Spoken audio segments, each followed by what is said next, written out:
दोस्तों नमस्कार, चर्चा करेंगे निफ्टी कहाँ पे कामकाज कर सकते हैं कल ट्यूसडे के दिन, क्या हमारा प्लान रहेगा। आज जो हम डिस्कस किया था कि मार्केट अगर गैप अप खुलती है और पहली 5 मिनट के अंदर 25,050 के अंदर आ जाती है, हम कहीं ना कहीं पुट की तरफ इंटरेस्टेड रहेंगे। मार्केट ने जो है पूरे दिन ही इसको ब्रेक नहीं किया तो पी का ट्रेड बनता नहीं था। कॉल की तरफ हमने बात किया था कि 25,125 के ऊपर हम कॉल की तरफ इंटरेस्टेड रहेंगे, लेकिन सुबह को ही मार्केट ने ये रेजिस्टेंस बना दिया था।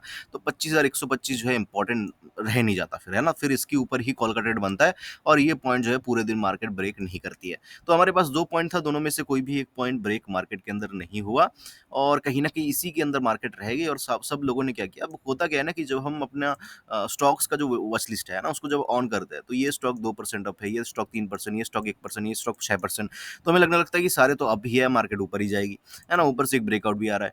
तो क्या होता है कि यहाँ पे कॉल पुट के चक्कर में हम यहाँ पे फँस जाते हैं और मार्केट यहाँ पे रुक जाती है। देखो, कभी भी कोई और फैक्टर्स को देख के, है ना, इंडेक्स के अंदर ट्रेड नहीं किया जाता। जैसे कि सपोज कर लो कि आपको लग रहा है कि अरे रिलायंस तो ऊपर जा रहा है, मार्केट नहीं, ऐसा नहीं होता। मार्केट रिलायंस 2% ऊपर जा सकता है, निफ्टी जो है 1% गिर भी सकता है, कोई दिक्कत नहीं उसके अंदर, है ना। तो कोई भी फैक्टर्स को देख के, एक कोई भी एक फैक्टर को देख के, है ना, उसके ऊपर बेस्ड करके जो है कभी भी इंडेक्स के अंदर ट्रेड नहीं करना है, निफ्टी के अंदर ट्रेड नहीं करना है, इसको हमेशा ध्यान रखिएगा।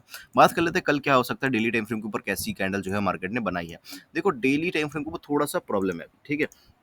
हालाँकि ये मैं पॉज़िटिव क्लोज़िंग ही मानूँगा, ये नेगेटिव क्लोज़िंग नहीं है, बट अभी प्रॉब्लम क्या है? प्रॉब्लम ये है कि सबको अभी लग रहा है कि नहीं, मार्केट तो ऊपर ही जाएगी, है ना? सबको यही लग रहा है क्योंकि मार्केट के अंदर अभी स्कोप बहुत ही कम बचा है। मतलब ये all time high almost market के अंदर अभी आ चुका है ना? सो सबको लग रहा है कि नहीं, मार्केट तो अभी यहाँ तक चली जाएगी, राइट? तो यहाँ पे प्रॉब्लम मार्केट के अंदर क्रिएट हो सकता है। हो सकता है मार्केट फिर से जो है इसके अंदर थोड़ा-सा और घूमे, है ना? ये एक फेक ब्रेकआउट होके मार्केट यहाँ पे घूमे, तो इसकी पॉसिबिलिटीज़ नज़र आ रही है। तो थोड़ा-सा प्रॉब्लम मार्केट के अंदर रहेगा। अभी कॉल का ट्रेड लेने में थोड़ा-सा जो है हमें कम क्वांटिटी में जो है यहाँ पे कॉल की तरफ सोचना पड़ेगा और पुट हम एकदम से अचानक से नहीं ले सकते। अगर मैं कैसा टाइप का कैंडल बनेगा अगर मैं देखूँ, तो अगर ये मतलब यहाँ पे कहीं पे ओपन होता है मार्केट, है ना? और इस कैंडल का हाई को ब्रेक करता है, तो यहाँ पे डेफिनिटली एक ग्रीन कैंडल यहाँ पे मार्केट यहाँ पे बना सकती है, ठीक है? इस तरीके से ग्रीन कैंडल मार्केट यहाँ पे बना सकती है। अगर मार्केट कहीं न कहीं गैप अप खुल जाती है, देखो गैप अप खुल के अगर 10-15 मिनट सस्टेन कर लिया, ठीक है? तो यहाँ पे फिर से ग्रीन कैंडल मार्केट बना देगी, ठीक है? लेकिन अगर गैप अप खुल के मार्केट नीचे आने लगी, तो यहाँ पे जो रेड कैंडल है इसका डबल डबल साइज का जो है एक रेड कैंडल जो है यहाँ पे बन जाएगा। ये छोटा वाला, ये बड़ा वाला।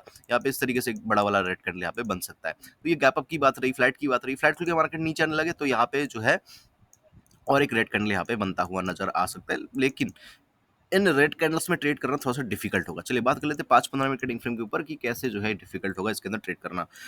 एक तो सिंपल है कि मार्केट किसी पॉइंट ऑफ टाइम 25,150 को ब्रेक करे, ठीक है? 25,150 को ब्रेक करे, हम कॉल की तरफ इंटरेस्टेड रहेंगे। मार्केट फ्लैट खुले, मार्केट गैप डाउन खुले, मार्केट गैप अप खुले, 25,150 के ऊपर हम क्या करेंगे, कॉल की तरफ इंटरेस्टेड रहेंगे। मार्केट अगर 25,150 के ऊपर ही गैप अप खुल जाती है, कहाँ पे, 25,150 के ऊपर खुलते ही अगर सेम 5 मिनट के अंदर अगर मार्केट इसके अंदर आ जाती है, मैं पी की तरफ इंटरेस्टेड हूँ। मार्केट इसके ऊपर सस्टेन करने लगती है, मैं फिर जो है कॉल की तरफ इंटरेस्टेड होऊंगा, लेकिन कम क्वांटिटी के अंदर। मार्केट अगर जो है फ्लैट खुल के नीचे चलने लगती है, देखिए फ्लैट खुल के अगर नीचे चलने लगी तो मार्केट के पास एक ट्रिक हो सकता है मार्केट के अंदर कि मार्केट पहले ही 5-10 मिनट के अंदर बहुत फास्ट आए, है ना, इस गैप को फिल करे, ठीक है, इस गैप को फिल करे, फिर स्लोली स्लोली ऊपर चलना स्टार्ट करे। जैसे आज मार्केट स्लोली ऊपर चलना स्टार्ट कर दिया था इस तरीके से, है ना, फिर स्लोली ऊपर चलना स्टार्ट करे, फिर यहाँ पे एक ट्रेल लाइन आपको बनती हुई नजर आएगी 5 मिनट के टाइम फ्रेम में।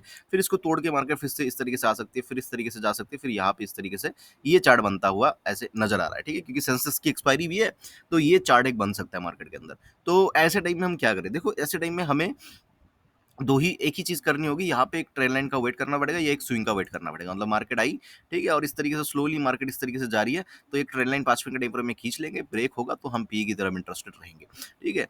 या अगर मार्केट इतना बड़ा अप मूवमेंट नहीं देती या कोई ट्रेंड लाइन नहीं देती, तो हम एक स्विंग का वेट करेंगे। मतलब मार्केट गई, इस तरीके से एक स्विंग बनाया, फिर स्विंग को नीचे की तरफ ब्रेक किया, तो हम पी की तरफ इंटरेस्टेड रहेंगे। लेकिन इसमें भी बहुत ही कम क्वांटिटी, क्योंकि बहुत ही स्लो मूव आएगा। फास्ट मूव आने के चांसेस थोड़ा सा नीचे की तरफ बहुत ही कम है, रेयर है, ठीक है। गैप डाउन के केस में भी सेम, मार्केट यहाँ तक आ सकती है, फिर एक झटका ऐसा दिखा सकते हैं कि नहीं मैं ऊपर जाने वाली हूँ, फिर जो है इस तरीके से आ सकते हैं। लेकिन इसमें भी बहुत कुछ बड़ा मूव यहाँ पे ऐसा नहीं आएगा, बहुत ही स्लो स्टेडी मूव, जैसे ये वाला स्लो स्टेडी मूव इस तरीके से आ रहा था वैसे ही आएगा। तो सेंसेक्स के अंदर ट्रेड करना पी की साइड थोड़ा सा रिस्की रहेगा। देखो सेंसेक्स के अंदर मैं बता दूं कि सेंसेक्स के अंदर बस कॉल का ट्रेड ही लिया जा सकता है अगर मार्केट 25,150, मतलब सेंसेक्स का लेवल देख लेना, एक ही लेवल होगा, दोनों का चार्ट सेम होता है। तो ये अगर टूटेगा तो ही सेंसेक्स के अंदर एक अच्छा ट्रेड बन सकता है, कॉल के अंदर बस।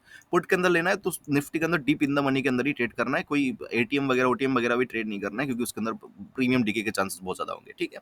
तो ये ओवरऑल सिनेरियो रहेगा निफ्टी के अंदर।